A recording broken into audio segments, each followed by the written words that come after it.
Hey, how are we gonna get by with money today? It was when my husband had kindly suggested we go to a fancy restaurant for a meal.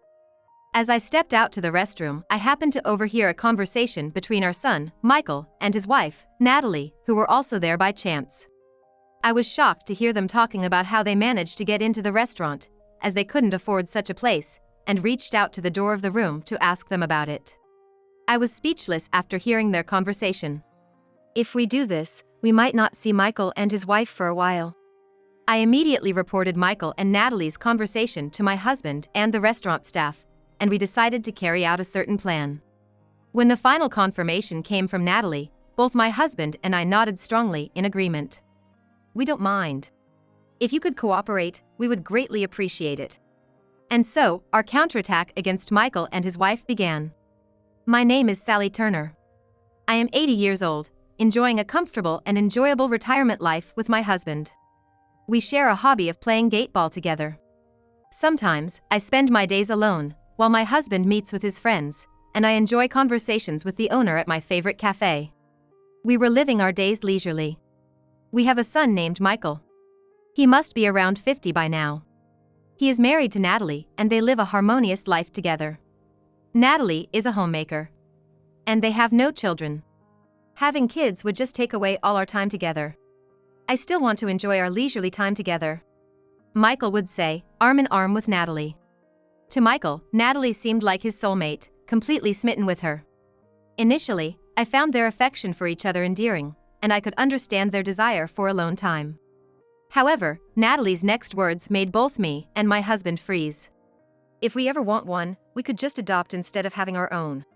I don't want to go through the pain of childbirth, Natalie said with a laugh. I was appalled by her comment. And equally baffled by Michael's laughter in agreement. Perhaps they were not thinking straight. Ever since then, we haven't been very close with Michael and his wife, Natalie. I felt that getting any closer could potentially worsen our relationship. However, perhaps the distance we maintained was just right, as we never had any mother-in-law and daughter-in-law problems. There were no troubles in daily life, and I thought time would just peacefully flow on. While I was almost forgetting about this incident, it happened. When I was shopping at the supermarket, I felt an unusual amount of stares and, turning around, saw several neighbors looking at me and whispering among themselves. Hello, everyone. Are you all shopping too? Curious, I approached them without any worry, but for some reason, they greeted me awkwardly. As if avoiding me. It was so obvious that I felt it instinctively, raising questions in my mind. Why would that be? The answer was simple. Because I had coffee with those same people yesterday. Who could have imagined that things would change so drastically overnight? I wondered if I had done something wrong and stood there, puzzled, for a while. Then suddenly, from the direction of the cashier, a man's loud voice shouting in anger filled the store. So, how are you gonna take responsibility for this? The man's loud yelling made me flinch, and everyone's gaze shifted towards the commotion. The store, which until then was filled with lively conversations, fell silent in an instant. The man continued to shout, and the cashier's voice, full of apologies, was the only thing echoing. We'll replace it right away. Please, just wait a moment. I'm telling you, I don't need the stuff. Don't you get that? I'm saying lower the price. I turned to the cashier in shock at the man who was making such an impossible statement. I was dumbfounded by the man's unreasonable demands and turned to look towards the cashier. Michael? It was my son, Michael, who was causing the scene. As soon as I caught sight of him, I hurried over to him. Noticing me, Michael turned around and greeted me with a nonchalant smile, raising his hand in hello. Oh, hey, Mom. Shopping? His demeanor had completely changed from the shouting moments ago to a friendly smile. Michael has always been kind to his family and tough on others since he was young, but it seems like that trait has intensified now that he's an adult. No, it feels like he's gone off track as a person. Shopping?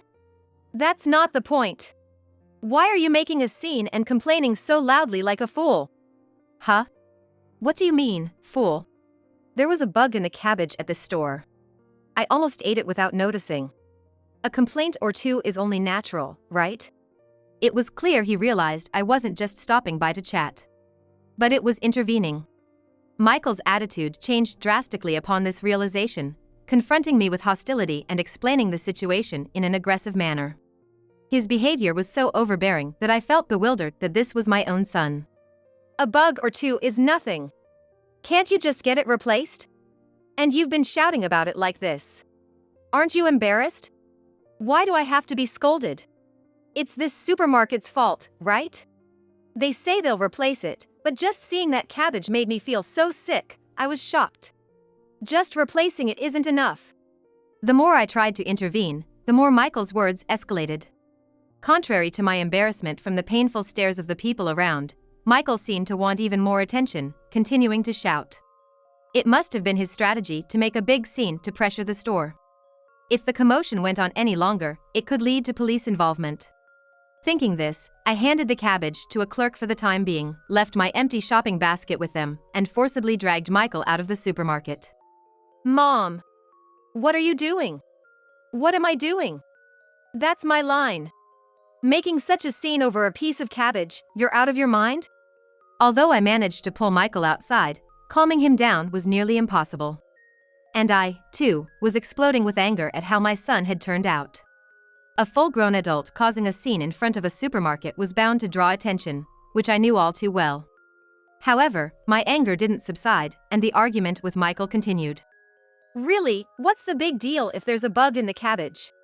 It's proof that it's fresh. Are you out of your mind? Then, Mom, you can go ahead and eat cabbage with bugs on it every day from now on. How long are you planning to keep up this ridiculous argument that sounds like it's between two school kids? It seemed like someone had caught wind of the commotion, probably waiting in a car nearby. Natalie emerged from Michael's car. Our argument stopped at the sight of her, and Michael, with a puppy dog look, hurried over to her. Sorry, Natalie. Was I late? This was the first time I felt disgusted by Michael's fawning over his wife. Until now, I hadn't thought much of it, but his earlier behavior had drastically lowered my opinion of him. Late? That's an understatement. Did you get the money at least? Natalie's tone was oddly authoritative towards Michael. I felt a discomfort I hadn't noticed before. Well, I got interrupted by Mom. What? You didn't fail to get it, did you? She looked down on Michael as if he were a servant, her tone rough. I was speechless at her behavior, so unlike the woman I thought I knew. I'll go back and try again. Forget it. How long do you expect me to wait? Sorry. Against Natalie's harshness, Michael seemed as small as a cat being scolded. I found no words to say. As I watched them in disbelief, Natalie turned her gaze sharply towards me. Long time no see, mother-in-law. It seems you've caused some unnecessary trouble. Her words were cold and irritating. I asked her to repeat, not understanding her meaning, which only seemed to irritate her further. She gave me a cold, disdainful look. Could you please not interfere in our matters from now on? Our livelihood is at stake, and it's really troublesome. Troublesome? You mean Michael's complaint earlier was? Before I could finish, Natalie's intimidating presence made me stop. I felt the fear one might have when stared down by a wild animal, and I stumbled over my words. I've told you, haven't I? Please, stop interfering from now on. I won't be responsible for what happens next. After being left with such threatening words, I left with a dejected Michael, and she left the scene. I stood alone in the parking lot, unable to do anything but watch Michael's car drive away. Could it be that their complaint was deliberate? As I watched them drive off, I thought back to my last exchange with Natalie. Unnecessary trouble, their livelihood is at stake. That means, could they be deliberately making complaints to swindle money? And Natalie's attitude and tone. What on earth? I was soon to find out the answer to these thoughts. The day after the conflict with Michael and his wife, a close neighbor visited my home, looking quite frantic. What's wrong? Why are you in such a hurry? It's terrible. Your daughter-in-law got into an argument with my husband. This neighbor is the wife of the cafe I frequent. I had been avoiding the neighbors I saw at the supermarket, feeling awkward, but it seems Michael and his wife had visited the cafe. And just like yesterday, they suddenly made a complaint, causing the master, her husband, to become furious. Michael filmed the ordeal, and Natalie provoked the master, nearly leading to a confrontation. I hurriedly called my husband, and we went to her cafe together. Look who I brought! What's going on with your son and his wife? They're causing trouble in my shop. We, who also have a rapport with the master, immediately apologized at the scene. We're truly sorry. We'll take them home right away. There you go again. Michael clicked his tongue, and Natalie muttered annoyingly. Despite my rising anger, I wanted to calm the situation more than anything. How dare you speak to your mother-in-law like that? The master, even in such a situation, showed concern for us. I was moved by his gesture, but it seemed to irritate Natalie. I married Michael, not anyone else. That's all that matters. More importantly, how dare you serve such awful food to customers? What did you say? You're still spouting that nonsense. My husband intervened as the master was about to lash out. We're deeply sorry. We will come back on another day to formally apologize for this rudeness. There are other customers here. Please, let's calm down for now. My husband was apologizing. Seeing this, the master's anger subsided, and he said we don't need to pay for now, just take Michael and Natalie home. So, my husband and I silently took them back to our house and into the living room. As soon as she sat on the sofa, Natalie sighed heavily, looking annoyed, while Michael seemed eager to please her, flustered. Do you understand what you've done? It was my husband who spoke quietly. His expression was blank, but his voice carried anger. I had never seen him like this in all the years we've been together. It was so frightening that I shivered next to him. What do you mean? I just complained about the taste, and I didn't want to pay for such awful food. Natalie replied, unfazed by the situation. Instead, she glared back, as if she was the one in the right. What you guys are doing is nothing short of being professional complainers.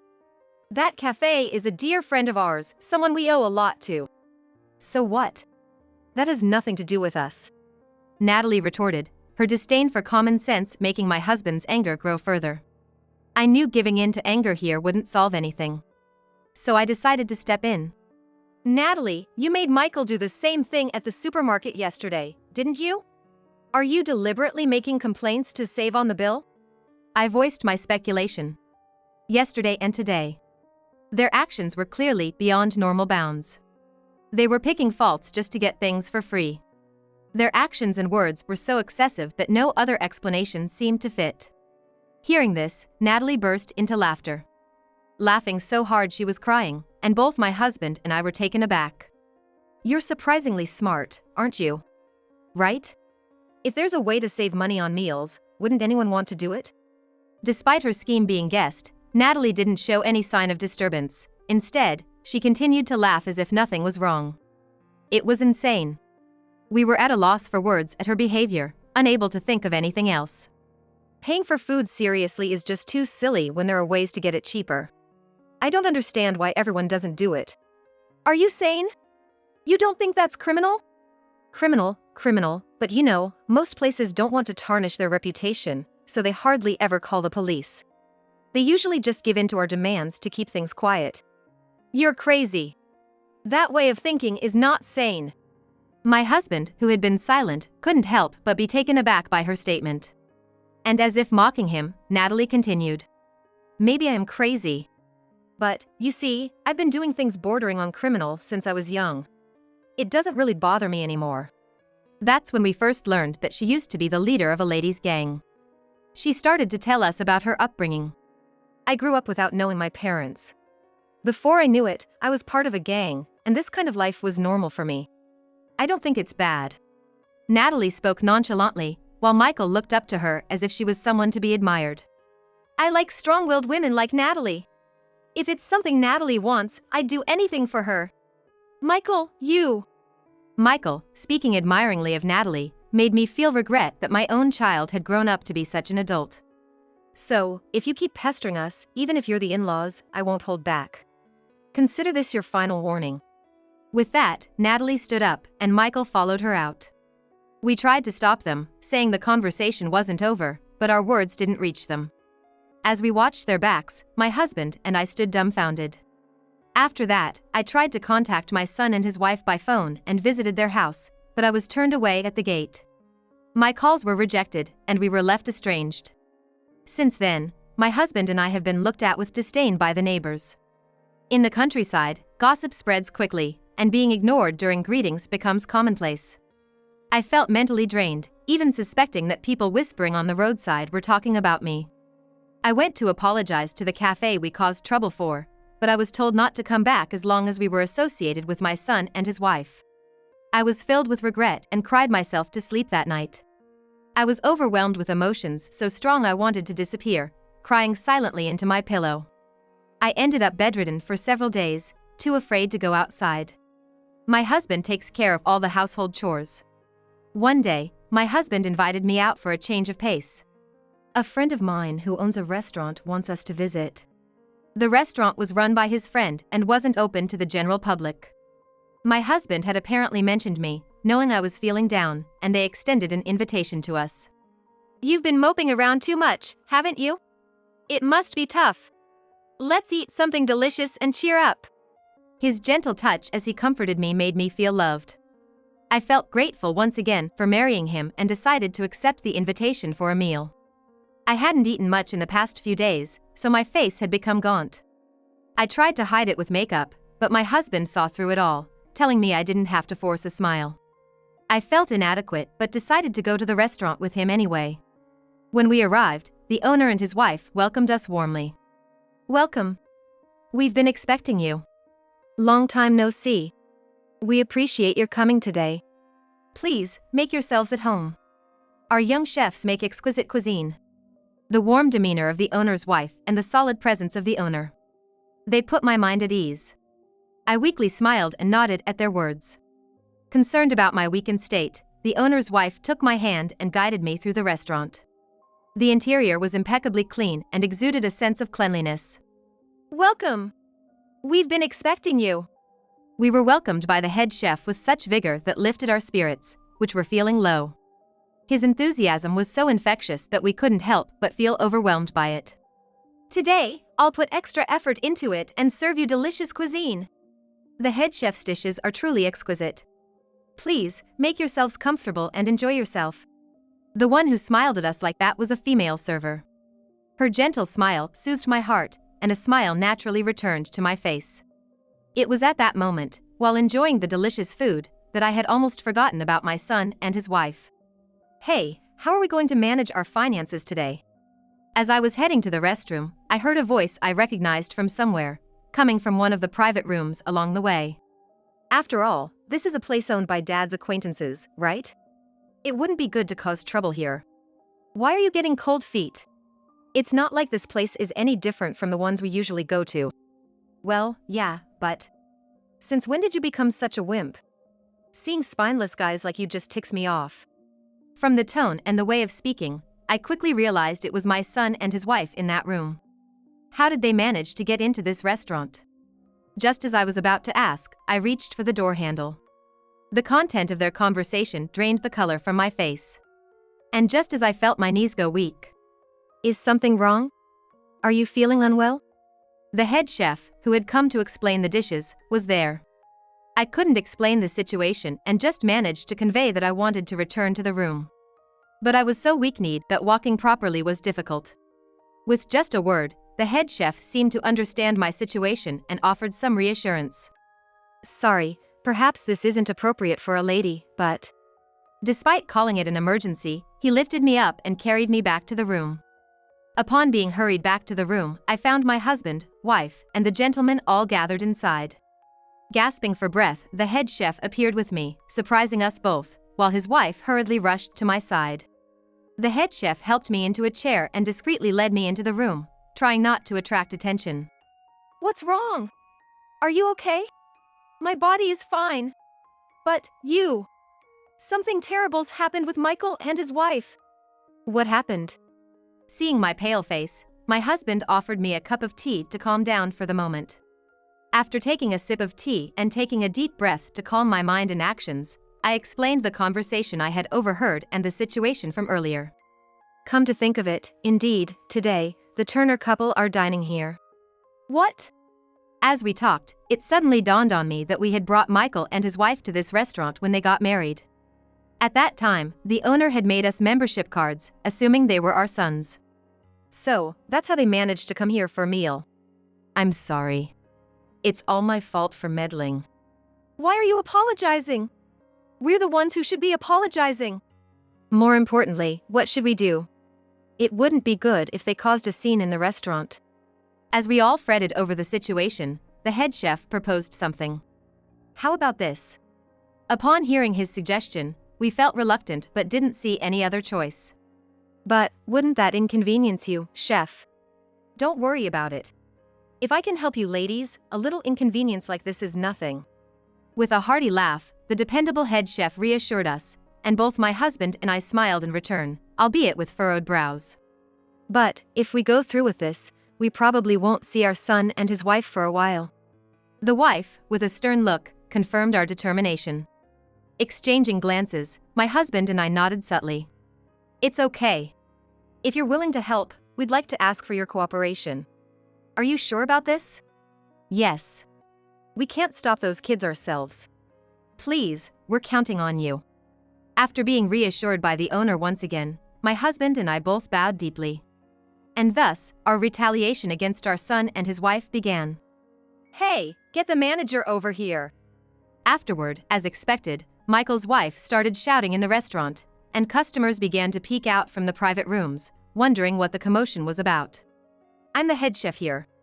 The head chef rushed over and asked my son and his wife what was wrong. There was a hair in the soup they served us. How are you going to make this right? We're paying good money here, so take responsibility. As usual, my son's wife started complaining. Her behavior stirred up the other customers, and worried voices could be heard from the staff. A hair, you say? However, the head chef remained calm and composed, addressing the situation with a firm attitude. Upon seeing the soup with a hair in it, he seemed to notice something odd. This hair doesn't belong to any of our staff. In the face of the chef's calm analysis, my son and his wife stared at him with a startled expression. The surrounding customers, upon hearing his words, became intrigued, and everyone in the restaurant focused on the interaction between my son's couple and the head chef. On what basis are you saying that? We don't have any staff with dyed hair in our restaurant. Furthermore, a hair this long wouldn't belong to any female staff either. What are you talking about? My son's wife became flustered by the chef's calm observation. However, to support my son's wife, my son himself started to protest. Are you accusing us, the customers? Not at all. However, if this was intentionally placed by a customer, that would be a big problem, wouldn't it? Shut your big mouth until you have evidence we did it. Once evidence is presented, you're okay with me speaking up? Now, the wife, who had been listening, intervened, followed by the husband showing up. With everyone maintaining a firm demeanor, my son's couple looked around in dismay. What you're doing is a clear crime, you know? It might be wise to consider your position before causing any more trouble, don't you think? What's with you guys since earlier? Is this how you treat customers in a high-class establishment? You're not customers or anything like that. As my son's couple persisted without giving up, the husband directed his words at them. Upon recognizing a familiar voice, the two of them turned towards me and my husband, wearing puzzled expressions. It's you two again? What are you doing here? That's our line. This is our dear friend's restaurant. It's about time you stopped causing a scene. You call this a disgrace? There was a hair in the food. This is a legitimate protest. It's absurd to complain about it. And we know that you intentionally put the hair in there. With that, I pointed to the ceiling of the restaurant. There, a black, round fixture was installed. What do you think that is? You don't know? That's a security camera. So what? With a condescending tone towards my ignorant son's wife, she expressed her anger. Despite giving me a defiant look and attitude while glaring at me, she still didn't seem to grasp the existence of the camera. It was my son who first realized the situation. Hey, isn't that? What are you talking about? Why are you suddenly turning pale? It seems Michael has noticed. He understands what the security camera means. So, what about it? My son's wife, frustrated by the exchange, showed disgust. Seeing is believing. Thinking it would be quicker to show rather than tell, my husband opened the door and pointed to the ceiling. There, a security camera was indeed installed. That camera can view in all directions, 360 degrees, right? Understanding what this meant, even my son's wife seemed to catch on. With her mouth opening and closing like a fish, her face gradually turned pale. If you're still not convinced, we're willing to go as far as DNA testing that hair or whatever you want. We're prepared to fight to the end. As if to drive the point home, the husband started to threaten them with a smile on his face. And as this unfolded, the sound of sirens could be heard from outside the restaurant. What? Oh, looks like our ride's here. Ride? My son's wife, now with a pale face at my words, reacted. In response, with a cold smile on my face, I uttered coldly, "It's time for you two to part ways for a while." What's going on? As my son's couple struggled to comprehend the situation, the police appeared. They surrounded them and began to inquire about the situation. Is it you two? You're the ones causing obstruction of business and attempting to falsely accuse others of extortion. Obstruction of business? It's them. They've been making baseless complaints to the restaurant, trying to get free meals. Interrupting my son's attempt to justify himself, I explained the situation to the police. Although my son and his wife resisted upon hearing this, the officer warned them that further resistance would only worsen their charges, and they immediately quieted down. For now, let's discuss this calmly at the station. Shall we go together? What?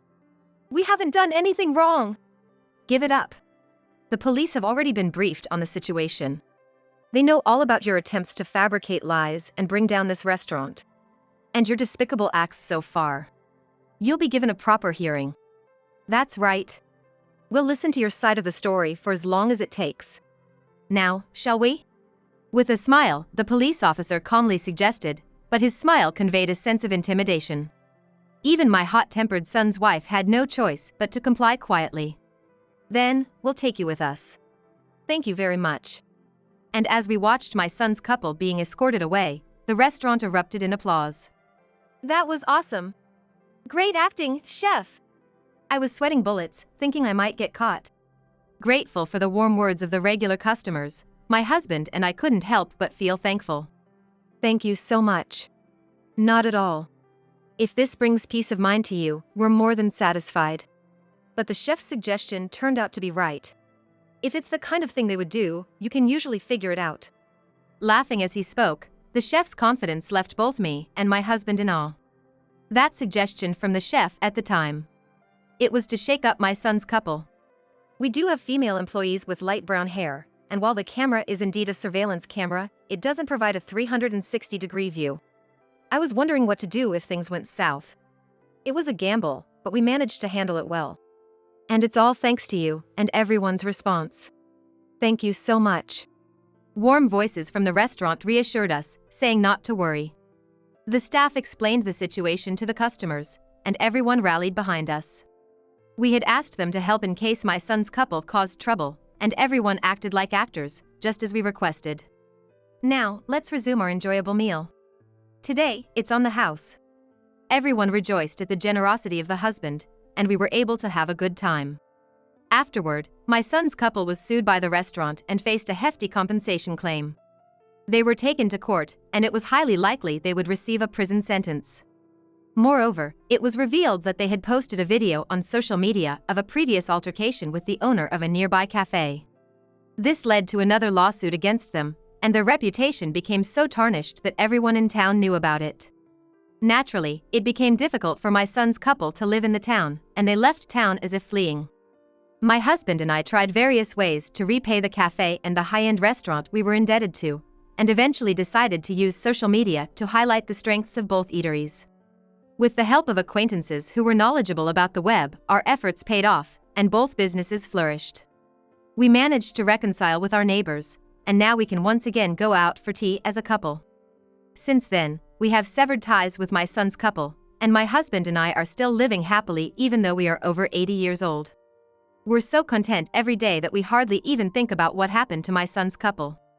This incident served as a stark reminder that seeking rewards without effort leads to punishment.